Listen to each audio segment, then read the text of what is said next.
This video is what they call Let My People Go, because I'm just using it to buy time. I apologize, I haven't posted a video this week. I promise you guys I've been trying. Please just manage this one, okay? Mwah.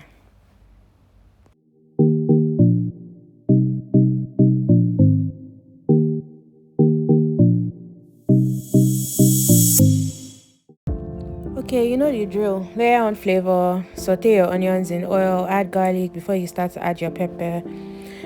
Sorry I didn't show everything on camera, but yeah, then in goes coconut milk. I'm starting to wonder if I cook with too much coconut milk or if I like coconut too much. But anyway, this is a very quick, like 10 minutes dinner recipe. 10-15 minutes, you're done, I promise. Anyway, bring it to boil. That's like my third anyway, this voiceover. Bring it to boil, add your basmati rice, washed basmati rice. You can add any kind of rice you like, you know, it's your life. And then add desiccated coconuts. Very optional, it's not by force.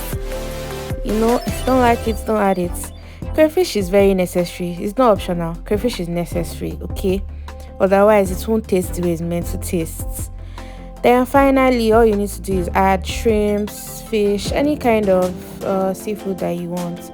And I added frozen peas for color.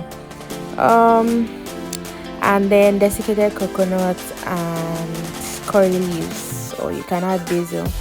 See, it's a very sharp recipe. It's not something that you come and camp on and toss your daily bread. It is meant to be quick and easy. You can add carrots, anything else that you want. Sure. But yeah, that was it. We ate this with grilled turkey and plantain. My mom was visiting and I just needed to cook something nice real quick. Bye guys, see you in my next video.